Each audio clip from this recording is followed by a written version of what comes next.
எதை பற்றி பார்க்க போகிறோம் அப்படின்னு பார்த்தீங்கன்னா, டிஆர்பி மற்றும் பள்ளி கல்வித்துறையில் வந்திருக்க மிக மிக முக்கியமான தகவல்களை இந்த ஒரு வீடியோவின் வாயிலாக பார்க்கலாம்.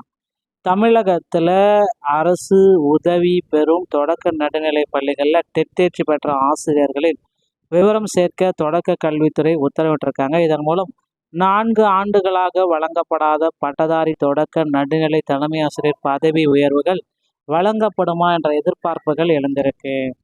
தமிழகத்தில் அரசு உதவி பெறும் தொடக்க நடுநிலை பள்ளிகளில் டெட் தேர்ச்சி பெற்ற ஆசிரியர்கள் விவரம் சேகரிக்க தொடக்க கல்வித்துறைக்கு உத்தரவிட்டிருக்காங்க. இதன் மூலம் 4 ஆண்டுகளாக வழங்கப்படாத பட்டதாரி தொடக்க நடுநிலை தலைமை ஆசிரியர் பதவி உயர்வுக்கான உயர்வுகள் வழங்கப்படுமா என்ற எதிர்பார்ப்பு எழுந்துள்ளது.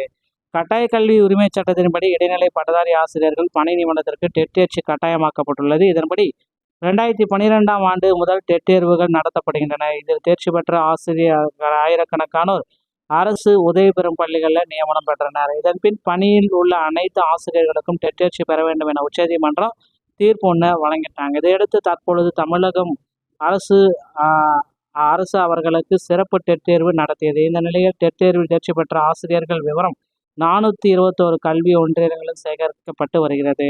மதுரையில் இடைநிலை பதிவு வகுப்பு ஆசிரியர்கள் இயக்க மாநில பொதுச் செயலாளர் ராபர்ட் கூறியதாவது, உச்சநீதிமன்றத்தில் 2022 பதவி உயர்வு சார்ந்த வழக்குகள் இந்தியாவில் பணியில் உள்ள அனைத்து ஆசிரியர்களுக்கும் டெட் தேர்வு எழுத வேண்டும் என உத்தரவிடப்பட்டுள்ளது. இதனால் 4 ஆண்டுகளாக தமிழகத்தில் தொடக்க கல்வியில் பதவி உயர்வு வழங்கப்படவில்லை. தற்பொழுது பல்லாயிரக்கணக்கான தலைமை ஆசிரியர் பணியிடங்கள் காலியில் இருக்கு. பதவி உயர்வுக்கு தகுதி பெற்ற டெட் தேர்ச்சியற்றோர் அவர்களுக்கு முன் பணியில் உள்ளவர்களுக்கு உச்சநீதிமன்ற தீர்ப்பின் விதிமுறைகளை குறிப்பிட்டு பதவி உயர்வு வழங்க அரசு முடிவெடுத்திருக்காங்க அப்படின்னு சொல்கிறாங்க. ஸோ இதுதான் ஆசிரியர் தேர்வு வாரியத்தில் வந்திருக்க ஒரு மிக மிக அப்டேட்டு. மேலும் தமிழ்நாடு தொடக்க கல்வி ஆசிரியர் இயக்கங்களுடைய டிட்டோஜர் கூட்டு நடவடிக்கை என்ன சொல்லுது அப்படின்னு பார்த்தீங்க அப்படின்னா, பெருமதிப்பிற்கு போற்றுதலுக்குரிய மாண்புமிகு பள்ளிக்கல்வித்துறை அமைச்சர் அவர்களுக்கு தொடக்க கல்வி ஆசிரியர் நலன் மற்றும் மாணவர் நலன் கல்வி நலன் சார்ந்த கோரிக்கைகளை வச்சிருக்காங்க. பணி நிரவல் கலந்தாய்வு ஆசிரியர்களுக்கு ஏற்படும் பாதிப்புகள் 29/6/2026 டிட்டோஜாக் பேரமைப்பு கோரிக்கைகளை கணினியுடன் கேட்டறிந்த மாண்புமிகு பள்ளிக்கல்வித்துறை அமைச்சர் அவர்கள் பணி நிரவல் கலந்தாய்வு ஒன்றிய அளவில் மட்டுமே நடைபெறும் என்ற அறிவிப்பினை வழங்கி ஆசிரியர் பணி நிரவல் பாதிப்பிலிருந்து பாதுகாப்பமைக்கு டிட்டோஜாக் நன்றி தெரிவிச்சிருக்காங்க. ஸோ டிட்டோஜாக் முன்வைக்கும் கோரிக்கைகள் அப்படின்னு பார்த்தீங்கன்னா 4/7/2026 மற்றும் 5/7/2000 ஆகிய தேர்வுகளில் நடைபெற்ற இந்த சிறப்பு டெட் தகுதி தேர்வில் சில மாநிலங்களைப் போல் தேர்வு எழுதிய அனைத்து ஆசிரியர்களுக்கும் தேர்ச்சி மதிப்பெண்களை குறைத்திட வேண்டும். தேர்வு எழுதிய பணியில் உள்ள ஆசிரியர்களுக்கு அவர்களது பணி அனுபவத்திற்கு ஏற்ப வெயிட்டேஜ் மதிப்பெண்கள் வழங்கிட வேண்டும். தேர்வு எழுதிய ஆசிரியர்களுக்கு அவர்களை தகுதிக்கேற்ப வெயிட்டேஜ் மதிப்பெண்களை வழங்கிடும். சிறப்பு ஆசிரியர் தகுதி தேர்வில் பாடத்திட்டத்தை தாண்டி கேட்கப்பட்ட சம்பந்தமில்லாத வினாக்களுக்கு மதிப்பெண் தேர்வு எழுதிய அனைவருக்குமே முழுமையாக வழங்க வேண்டும். தேர்தல் வாக்குறுதிகளில் குறிப்பிடப்படி தமிழக அரசு தமிழ்நாட்டின் ஆசிரியர்களுக்கு அரசு ஊழியர்களுக்கும் பழைய ஓய்வூதிய திட்டத்தை உடனடியாக நடைமுறைப்படுத்த வேண்டும்.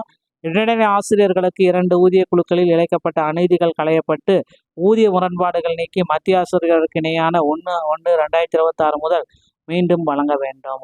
ஆசிரியர் தகுதி தேர்வு தொடர்பாக 1/9/2025 அன்னைக்கு உச்சநீதிமன்றம் வழங்கியுள்ள தீர்ப்பினால் தமிழ்நாட்டில் பாதிக்கப்பட்டோர் 1,76,000 ஆசிரியர்களுக்கு பணி பாதுகாப்பு வழங்கும் வகையில் பாராளுமன்றத்தில் கட்டாய கல்வி உரிமை சட்டத்தின் 2009 படி பிரிவு 23 திருத்தம் செய்திட வேண்டும்.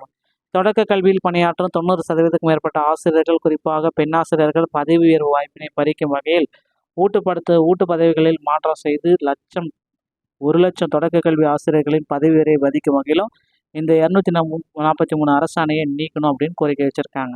ஸோ இதே போல் பார்த்தீங்கன்னா, அரசு உதவி பெறும் பள்ளிகளில் நியமனம் பெற்ற பல ஆண்டுகளாக நியமன ஒப்புதல் வழங்கப்படாமல் பணியாற்றி வரும் ஆசிரியர்களுக்கு உடனடியாக ஒப்பந்த பணி ஆணை அப்படின்னு சொல்லிட்டு முடிச்சுக்கிறாங்க.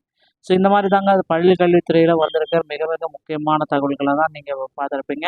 அடுத்து இன்னொரு விஷயம் பார்த்தீங்கன்னா, பள்ளி கல்வித்துறையிலே நடக்க இருக்குது. ஸோ என்ன அந்த விஷயம் அப்படின்னு பார்த்தீங்கன்னா, ஸோ கிட்டத்தட்ட அதிக அளவில் பார்த்தீங்கன்னா காலி பணியிடங்களை நிரப்ப போகிறாங்க பள்ளி கல்வித்துறையில்.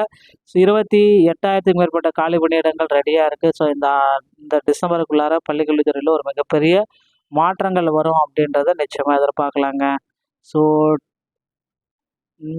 டெட் பாஸ் பண்ணுறவங்களுக்கு உண்டான மதிப்பெண்களை குறைத்து வழங்க கோரிக்கைகள் போயிட்டுருக்கு. கண்டிப்பாக வெளியாகும் அப்படின்ட்டு எதிர்பார்க்கலாம்.